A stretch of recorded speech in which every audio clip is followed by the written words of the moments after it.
The sun was setting on a chilly autumn evening as Special Agent Anderson made her way home from another grueling day at the FBI field office. She'd spent the last 12 hours working on a complex human trafficking case, and all she could think about was getting home to her dog and a warm cup of tea. The streets were quiet in this part of town, lined with oak trees whose leaves had just started turning golden. She wasn't speeding. She never did. Years of law enforcement had taught her to always follow the rules, even when exhausted. Her unmarked government-issued black SUV was well maintained, all lights working perfectly, and she just had it serviced last week. That's why she was surprised when red and blue lights suddenly flashed in her rearview mirror. Strange, she thought, checking her speedometer one more time. She was going exactly the speed limit. Her registration was current, and her taillights were working. She checked them just yesterday. Following standard procedure, she turned on her interior lights and placed both hands on the steering wheel where they could be clearly seen. Through her side mirror, she watched the officer approach. Something felt off about his walk, too aggressive, too rushed. Most officers approached with caution, but this one was almost strutting. She could hear his heavy footsteps getting closer, and then the sharp rap of knuckles against her window. As she rolled it down, she noticed his hand was already resting on his holster, an unnecessary gesture that made her instincts kick in. 15 years at the Bureau had taught her to read people, and everything about this officer's body language screamed trouble. "License and registration," he barked, not even bothering with the customary greeting. His flashlight beam shot directly into her eyes, even though the street was still lit and her interior lights were on. The beam lingered on her face longer than necessary, then swept across her professional attire, a navy blue blazer over a crisp white shirt. "Officer, may I ask why I was pulled over?" she asked calmly, maintaining her professional composure despite the growing tension in the air. She taught at Quantico the importance of keeping cool in hostile situations, and now she was living one of her own lectures. His response was immediate and sharp. "I'll ask the questions here. License and registration. Now." She could feel her heart rate picking up, not from fear, but from the familiar surge of adrenaline that came with recognizing a potentially volatile situation. As an FBI agent, she'd handled countless high-pressure scenarios, but this one felt different. This wasn't about law enforcement. This was about something else entirely. The officer's stance shifted, his weight moving forward aggressively as he waited for her response. His nameplate caught the gleam of the streetlight. "Officer Reynolds." She made a mental note of it, along with every other detail of this encounter. Years of training had taught her to observe and remember everything in situations like this. Little did Officer Reynolds know, but his entire career was about to change in the next few minutes. The dashcam was recording everything, and his body camera was capturing every word, every gesture, and every unnecessary display of authority. This routine traffic stop was about to become anything but routine.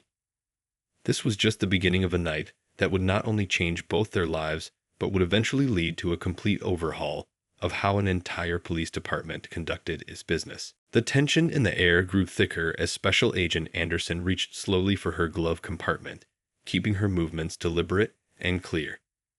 She'd done this hundreds of times from the other side of the window, but being on the receiving end of such obvious hostility made her stomach knot up. "I said hurry up." Officer Reynolds snapped, his flashlight beam still training on her face despite the well-lit street. "And keep those hands where I can see them." "I'm reaching for my registration, officer," she explained calmly, her voice steady despite the growing frustration. "It's in my glove compartment." "Yeah, sure it is," he muttered, loud enough for her to hear. His tone dripped with sarcasm and something else. Something that made her 15 years of law enforcement experience send up red flags. As she opened the glove compartment, she could hear him shifting his weight, the crunch of his boots on the fallen autumn leaves. The leather of his holster creaked as his hand tightened on his weapon. All because she was reaching for her registration. Exactly what he demanded. The white envelope with her car documents was right where it always was, neatly filed. But before she could grab it, Officer Reynolds' voice cut through the night air again. "Step out of the vehicle." "Officer, I'm just getting my registration as you requested." "Out. Now. And keep those hands up where I can see them." The situation was spiraling, and she knew it. Through her side mirror, she could see his stance had changed, more aggressive, more confrontational. His free hand was now gripping his radio, probably ready to call for backup. All this for a simple traffic stop that shouldn't have happened in the first place. Slowly, she opened her car door. The evening air hit her face as she stepped out, her heels crunching softly on the scattered leaves. Her FBI badge weighed heavily in her blazer pocket, but something told her to wait. To let this play out just a little longer. Every second was being recorded by his body camera and her dash cam. Face the vehicle. Hands on the hood. She complied, the metal still warm under her palms. Her reflection in the polished black paint showed a composed professional woman being treated like a dangerous criminal. In the background, she could see Officer Reynolds' distorted reflection, his body language screaming unnecessary aggression. "You want to tell me how you can afford a vehicle like this?" he demanded, his voice thick with accusation. "This is a mighty expensive ride for this neighborhood." And there it was. The real reason for the stop laid bare in one prejudiced question. "Officer," she spoke clearly, knowing his body camera was picking up every word, "I've complied with all your requests, but I still don't know why I was pulled over. Would you please explain the reason for this stop?" She heard him step closer, his boots scraping against the pavement. "I don't like your attitude. You think that fancy suit and expensive car make you special. Let's see some ID, right now." The moment was coming. She could feel it building, like a wave about to break. Everything about this stop, from the initial targeting to the escalating hostility, was wrong. And in a few seconds, Officer Reynolds was going to learn just how wrong he'd been. "My ID is in my inside blazer pocket," she said steadily. "I'm going to reach for it very slowly. And Officer Reynolds, you might want to make sure your body camera is recording this." The use of his name caught him off guard. She heard his sharp intake of breath. He hadn't introduced himself, but she'd noticed his nameplate. It was the kind of detail FBI agents were trained to catch. The next few moments would change everything. As her hand moved slowly toward her blazer pocket, she knew she wasn't just reaching for her ID. She was reaching for accountability, for justice, and for the chance to turn this ugly incident into something that might actually make a difference. "Don't move." Officer Reynolds shouted as Special Agent Anderson's hand slowly moved toward her blazer pocket. The wind rustled through the trees, carrying the distant sound of traffic, but on this residential street, his voice seemed to echo off every house. "I'm reaching for my identification, just as you requested," she said, her voice remaining steady. Years of hostage negotiations had taught her how to keep calm in situations far worse than this. "Would you like me to walk you through exactly what I'm doing?" Just do it slowly," he replied, his voice wavering slightly for the first time. Maybe it was her calmness that unsettled him, or perhaps it was the way she carried herself, not like someone who was afraid, but like someone who knew exactly what she was doing. As her fingers touched her blazer pocket, she continued speaking in that same measured tone. "Inside my pocket is my identification. I'm going to take it out now." She could practically feel his tension through the air between them, his breathing slightly faster than normal. A car drove by slowly, its headlights sweeping across the scene. A well-dressed professional woman standing with her hands on her car hood, an officer with his hand near his weapon. The driver slowed down, clearly concerned, but Agent Anderson gave a small nod indicating everything was under control. "You sure seem awful comfortable giving instructions," Officer Reynolds said, trying to regain his dominant tone. "Most people in your position would be nervous." "Most people in my position?" she asked, letting the question hang in the air. His body camera was still recording, capturing every word, every implication. "You know exactly what I mean," he snapped back, but there was a hint of uncertainty in his voice now. Slowly, deliberately, she withdrew her credentials from her pocket. The leather folder felt familiar in her hands, a symbol of everything she'd worked for, everything she stood for. "Officer Reynolds, I'm going to turn around now, and I'm going to show you exactly who I am. Stay where you are," but his voice had lost some of its edge. She turned anyway, facing him fully for the first time. The street light illuminated her face as she held up her credentials, letting the gold badge catch the light. "Federal Bureau of Investigation," she said clearly, knowing his body camera would pick up every word. "I'm Special Agent Anderson, and I've been with the Bureau for 15 years. The silence that followed was deafening. Officer Reynolds' flashlight beam wavered, then dropped to the ground. His mouth opened and closed, but no words came out. The confidence, the aggression, the superiority. It all drained from his face in an instant. I didn't," he stammered, his hand finally dropping away from his weapon. "No, you didn't," she agreed. "You didn't ask why you pulled me over. You didn't treat me with basic respect. You didn't follow proper procedure. Instead, you made assumptions. Would you like to tell me what those assumptions were, Officer Reynolds?" His body camera was still recording, capturing his uncomfortable shift from foot to foot, the weight his eyes couldn't meet hers anymore. In the distance, another car slowed down to watch the scene. But this time, it was Officer Reynolds who seemed uncomfortable under the scrutiny. "I'm going to reach into my car now," she said, maintaining eye contact, "and get my phone. There are some people at the department who need to know about this interaction. But first, I'd like you to radio in and tell dispatch exactly who you've pulled over. I want this on record." His hand moved to his radio, shaking slightly. The tables had turned so completely that he seemed to have forgotten he was supposed to be in charge of this stop. But Special Agent Anderson wasn't interested in humiliating him. She had a much more important goal in mind. This moment, uncomfortable as it was, could be the beginning of real change. As she watched Officer Reynolds fumble with his radio, she was already thinking about how this incident could be used to improve training, to challenge biases, to make sure this kind of thing happened less often. Because sometimes, the best way to fight injustice isn't with anger. It's with accountability. The night air grew colder as Officer Reynolds' radio crackled to life. His voice, once so full of authority, now trembled slightly as he called in. "Dispatch, this is Unit 247. He paused, swallowing hard. "I have Special Agent Anderson of the FBI here. She was the subject of my traffic stop." The silence from dispatch lasted a few seconds too long before a confused voice responded. "Unit 247, please confirm. Did you say FBI?" Special Agent Anderson watched as the reality of his situation sank deeper into Officer Reynolds' consciousness. The way his shoulders slumped, how his earlier swagger disappeared. It was like watching a balloon deflate. But she wasn't here to humiliate him. This moment needed to mean something more. "Yes, dispatch," he confirmed, then added quietly, "Please inform the watch commander."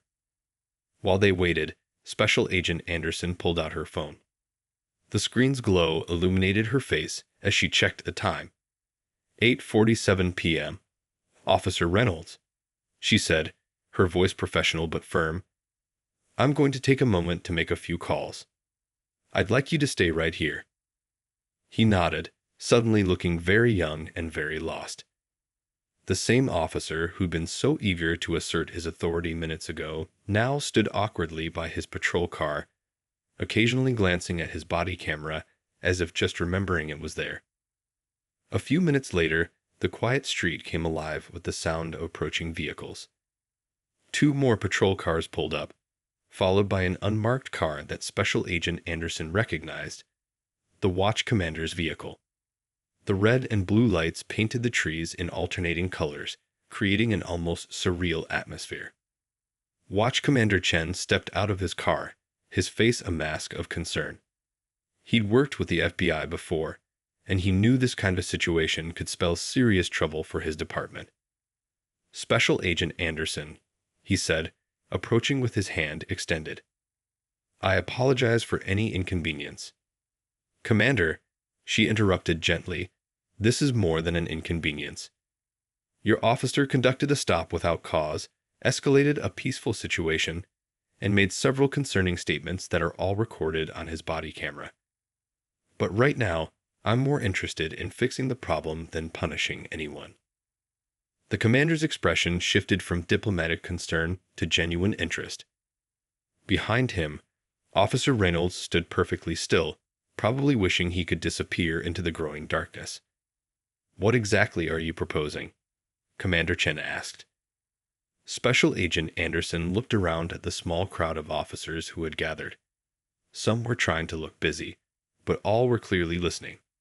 This was exactly the audience she needed. "Tomorrow morning," she said, loud enough for everyone to hear, "I'm going to file a formal report about this incident. But I'm also going to request something specific. I want to work with your department on improving your training programs. Real changes, not just paperwork and presentations." She turned to Officer Reynolds, who flinched slightly under her gaze. "Officer, what happened here tonight wasn't just about me. How many other people have you pulled over because they didn't fit your idea of who should be driving an expensive car or wearing a nice suit?" The silence that followed her question was heavy with understanding. Several of the watching officers shifted uncomfortably, perhaps thinking about their own past decisions. "I spent 15 years with the Bureau," she continued, her voice carrying in the quiet street. "I've worked cases from white-collar crime to terrorism. But sometimes the most important work we do isn't about catching criminals. It's about preventing good people from making bad choices based on wrong assumptions." Commander Chen nodded slowly, recognizing both the threat and the opportunity in her words. This could be a PR nightmare for the department, or it could be the push they needed to make real changes. "We'll cooperate fully," he said finally. "And Agent Anderson, thank you for handling this professionally." As the group began to disperse and the extra patrol cars pulled away, Special Agent Anderson turned one last time to Officer Reynolds. "Your body camera footage is going to be part of future training sessions. The question is, do you want to be remembered as the officer who made a mistake, or the officer who helped make sure others don't make the same one?" The ball was in his court now. Sometimes the best lessons come from the most uncomfortable moments, and this night was far from over. The next morning, the police department's internal affairs office was buzzing with unusual activity. The blinds were drawn, but anyone passing by could hear the low murmur of serious conversation. Inside, Special Agent Anderson sat across from Lieutenant Thompson, the head of Internal Affairs, watching as he reviewed the body camera footage for the third time. "Play it again," he said, leaning forward in his chair. His coffee sat untouched, now cold, forgotten as he studied every detail of last night's encounter. Each viewing seemed to make him sink deeper into thought. The footage played on the screen. Officer Reynolds' aggressive approach, his hostile tone, the unnecessary escalation, and finally, the moment of revelation. The lieutenant paused the video right as the FBI credentials became visible, catching the exact second the officer's face changed from aggressive to shocked. "In my 20 years with Internal Affairs," Lieutenant Thompson said, finally looking up, "I've never seen something quite like this. It's like watching a textbook example of what not to do." Special Agent Anderson nodded, but her expression remained thoughtful rather than triumphant. "The question is, what are we going to do about it?" She pulled out a folder from her briefcase. Not the complaint form the lieutenant expected, but something else entirely. "I've spent the morning putting this together," she explained, sliding it across the desk. "It's a proposal for a new training program." The lieutenant opened the folder, his eyebrows rising as he scanned the contents. "This is comprehensive." "Look at page 3, she suggested, pointing to a specific section. I've analyzed Officer Reynolds' past stops over the last year. The pattern is clear, but it's not unique to him. It's a department-wide issue that needs addressing. The statistics told a story that couldn't be ignored. The numbers, laid out in black and white, showed a clear pattern of bias in traffic stops across the entire precinct. But instead of just highlighting the problem, the report offered solutions. I'm not interested in ending careers, Special Agent Anderson continued, her voice firm but not unkind. I'm interested in changing them. Officer Reynolds made a mistake, yes, but his mistake could be the wake-up call this department needs. Just then, a knock on the door interrupted them. It was Officer Reynolds himself, looking like he hadn't slept all night. His uniform was perfectly pressed, but his face showed the weight of what had happened. "You asked to see me, sir," he said, standing stiffly in the doorway. "Come in," Lieutenant Thompson said, gesturing to an empty chair. Agent Anderson was just sharing some interesting ideas about how we might move forward from this incident. Officer Reynolds sat down slowly, clearly surprised to see Special Agent Anderson there. He probably expected a disciplinary hearing, not whatever this was. "Officer," she said, turning to face him directly, "I've been reviewing your record. Prior to last night, you had several commendations for community service. You've organized youth programs, worked with local schools. That tells me something important about who you really are." He looked up, confusion clear on his face. This wasn't the harsh judgment he'd been bracing for. "I'm recommending that you be part of the solution," she continued. "Not just taking the new training program we're developing, but helping to create it. Your experience, both the good and the bad, could help other officers avoid similar mistakes." The lieutenant nodded approvingly. "It's either that or facing disciplinary action. The choice is yours, Officer Reynolds." The room fell quiet as Officer Reynolds looked between them, then down at his hands. When he finally spoke, his voice was different from the previous night, humbled, but with a hint of hope. "I'd like to help," he said quietly. "Last night, it made me think about a lot of things. Things I never questioned before." Special Agent Anderson smiled slightly. "That's exactly where change begins, when we start questioning our assumptions." As they began discussing the details of the new training program, none of them noticed the setting sun casting long shadows through the office blinds. Sometimes, the longest days are the ones that lead to the most important changes.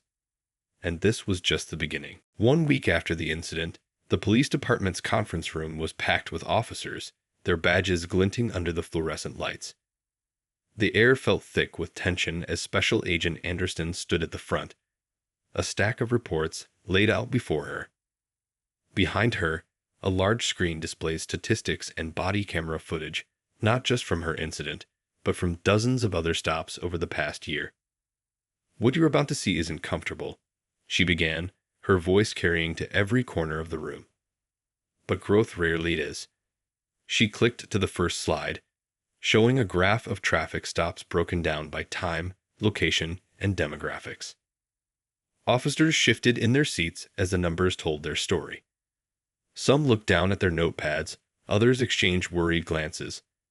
In the back row, Officer Reynolds sat quietly, taking everything in. He looked different now, more thoughtful, less defensive than he'd been that night. "These patterns didn't develop overnight," Special Agent Anderson continued, flipping through body camera footage from various stops. "And they won't be fixed overnight either. But acknowledging them is our first step." A young officer in the front row raised her hand. "But we're just doing our jobs," she protested. "We go where the calls take us." Special Agent Anderson nodded, appreciating the honest comment. "Let's look at something specific," she said, pulling up footage from 3 different traffic stops. "Watch these and tell me what you notice." The room fell silent as they watched. 3 different officers, 3 different nights, but eerily similar interactions. The same unnecessary escalation, the same assumptions, the same pattern of behavior that had led to that night with Officer Reynolds. I was in that third video. A voice spoke up from the middle of the room. It was Officer Chen, a veteran with 20 years on the force. I'd remember that stop. Looking at it now, he paused, shaking his head. I didn't see it then, but I see it now. The mood in the room began to shift. What had started as defensive resistance was slowly turning into something else. Recognition, understanding, and maybe even a willingness to change. Special Agent Anderson clicked to the next slide, showing a map of their city with highlighted areas. These hot spots show where most of our problematic stops occurred. But look at this. She overlaid another map showing crime statistics. The patterns didn't match. We're not just here to point out problems, she continued, moving to stand in front of the screen. We're here to fix them. Officer Reynolds, would you like to share your perspective? All eyes turned to the back of the room as Officer Reynolds stood up. His voice was steady but humble. A week ago, I would have been sitting where you all are, thinking this was an attack on us. But that night, when I saw Agent Anderson's FBI badge, it wasn't just about being wrong about one person. It made me question every stop I'd ever made based on assumptions instead of facts. The room was dead quiet now, everyone listening intently. The hardest part, he continued, wasn't facing disciplinary action. It was facing myself. Looking back at my own body camera footage, seeing how I acted, hearing my tone of voice. That's not who I want to be as an officer. Special Agent Anderson watched as his words sank in. This was the moment she'd been working toward, when change starts to come from within. She moved to the next slide, showing a new training program outline. Starting next week, we're implementing changes. But this isn't just about sitting through more training videos. This is about real transformation, and it starts with each of you. The chief of police, who had been quietly observing from the doorway, stepped forward. Every officer in this room has a choice to make, he announced. We can resist this change and become part of the problem, or we can embrace it and be part of the solution. Agent Anderson isn't here to punish us. She's here to help us be better. As the meeting continued, notepads came out, questions were asked, and real discussions began. Outside the conference room windows, the city they'd sworn to protect and serve went about its daily life, unaware that in this room, a small but significant transformation was taking place. Because sometimes, the biggest changes start with the smallest moments of truth. 2 months after the incident, the police department's training room looked completely different. Gone were the old posters about procedure and protocol, replaced by interactive screens and community feedback boards. Today was special, the first graduation day for officers who'd completed the new training program. Officer Reynolds stood at the podium, his badge shining under the lights. The audience was a mix of police officers, community leaders, and even a few journalists who'd gotten wind of the department's innovative new approach. When I started this journey, he began, his voice carrying a new kind of confidence. I thought I knew everything about being a good police officer. But that one traffic stop changed everything. He paused, looking around the room. Not because I got caught, but because it opened my eyes. In the front row, Special Agent Anderson watched with quiet satisfaction. She'd spent countless hours helping design this program, but seeing it in action was something else entirely. Last week, Officer Reynolds continued, I made a traffic stop, but this time was different. He clicked a button, and his body camera footage appeared on the screen behind him. The audience watched as he approached a car, his tone professional and respectful, his body language open and non-threatening. Notice the difference, he said, splitting the screen to show his infamous stop of Agent Anderson. Same officer, same uniform, but a completely different approach. And the results? He smiled. The driver had a broken taillight they didn't know about. Instead of creating tension, we solved a problem together. They left with a warning and a thank you, not fear and resentment. The room buzzed with approval. In the back, several veteran officers nodded, remembering their own transformations over the past 2 months. Special Agent Anderson stood up, joining Officer Reynolds at the podium. "What you're seeing isn't just one officer's change," she explained. "Look at these numbers." The screen filled with statistics, but this time they told a different story. Complaints were down 60%. Successful community interactions were up. Traffic stops were more efficiently targeting actual violations rather than perceived suspicions. But most importantly, public trust was growing. "But numbers don't tell the whole story," she continued. "Let me show you something else." The screen switched to a series of short clips. Officers helping elderly residents across streets, taking time to explain violations instead of just issuing tickets, organizing community sports events. Small moments that added up to big changes. A young officer raised her hand.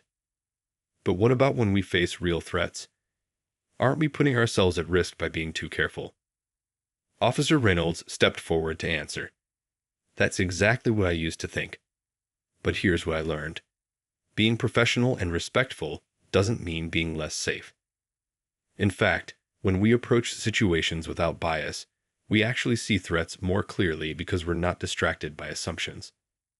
The chief of police, standing at the back of the room, cleared his throat. "I'll be honest," he said, walking to the front. "When Agent Anderson first proposed this program, I thought it would be just another box to check. But watching my officers transform, seeing how this has changed our relationship with the community." He shook his head, smiling. "This isn't just training. This is evolution." As the ceremony continued, more officers shared their experiences. One talked about reconnecting with neighborhoods he used to avoid. Another described how the new approach had helped him de-escalate a potentially dangerous situation. Near the end, Officer Reynolds pulled out a letter. "This came in yesterday," he said. "It's from someone I stopped last week. They wrote to thank our department for being professional and fair. 2 months ago, I never would have thought getting a thank you letter from a traffic stop was possible." As the afternoon sun filtered through the windows, casting long shadows across the training room floor, there was a sense that something important had happened here. Not just a program completed or a certificate earned, but a genuine change in how these officers saw their role in the community. Because sometimes, the biggest changes in law enforcement don't come from new laws or policies. They come from changed hearts and opened minds. 6 months after that fateful traffic stop, the community center buzzed with excitement. The large gymnasium had been transformed into a town hall meeting space, with chairs arranged in a circle rather than the usual rows. This wasn't going to be another typical community meeting. It was something entirely new. On one side sat police officers in their uniforms, including Officer Reynolds. On the other side were community members from all walks of life: business owners, teachers, students, and local residents. Special Agent Anderson stood in the center, facilitating what had become a monthly dialogue between law enforcement and the community. "Remember that garden we talked about last month?" An elderly woman stood up, her voice warm with pride. "The one the officers helped us start in the empty lot." She held up her phone, showing pictures of flourishing vegetables and flowers. "Look at it now, and look who's helping tend it." The photos showed several police officers, still in uniform, but with gardening gloves on, working alongside neighborhood kids. Officer Reynolds was there, teaching a young boy how to plant tomatoes. "But it's not just about gardens," another resident spoke up. "Last week, my car broke down at night in what used to be a scary part of town. When I saw police lights behind me, I actually felt relieved instead of worried. That's a big change." The officer who had helped her that night nodded from across the circle. "That's exactly how it should be," he said. "We're here to serve and protect, all of you." Special Agent Anderson watched as more people shared their stories. A teenager talked about how an officer had helped him with his homework at the new Police Community Study Center. A shop owner described how regular police walkthroughs had become friendly visits rather than intimidating patrols. Officer Reynolds stood up next, holding a thick folder. These are copies of our traffic stop records from the past 6 months, he explained. We're making them public because transparency builds trust.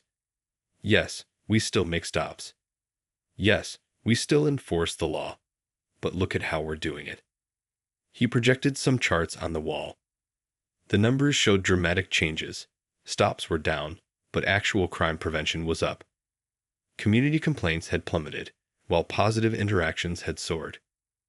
But here's what really matters, he continued, pulling out a single piece of paper. This is a letter from a mother whose son I stopped last week. He had a broken taillight, just like many stops I've made before. But this time, instead of just writing a ticket, I helped him understand how to fix it. I even recommended a reasonable mechanic. The mother stood up from the audience. My son came home that day with a different view of police officers, she said, her voice full of emotion. He said, "Mom, they really are here to help us." A local business owner raised his hand next. "I've noticed something else," he said. "Officers stop by my store regularly now, not to check if anything's wrong, but to check if everything's right. They know our names. They ask about our families. They're part of our community." Special Agent Anderson stepped forward.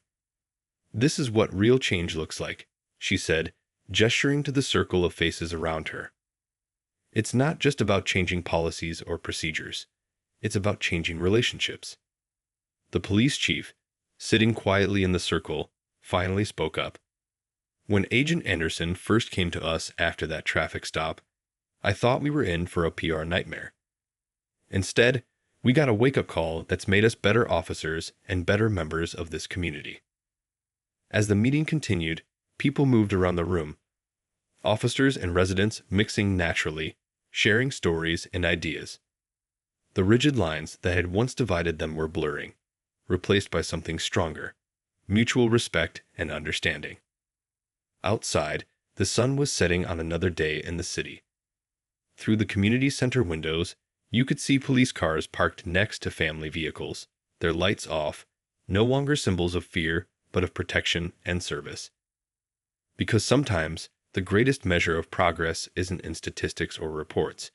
It's in the simple fact that people no longer see each other as us and them, but just as we.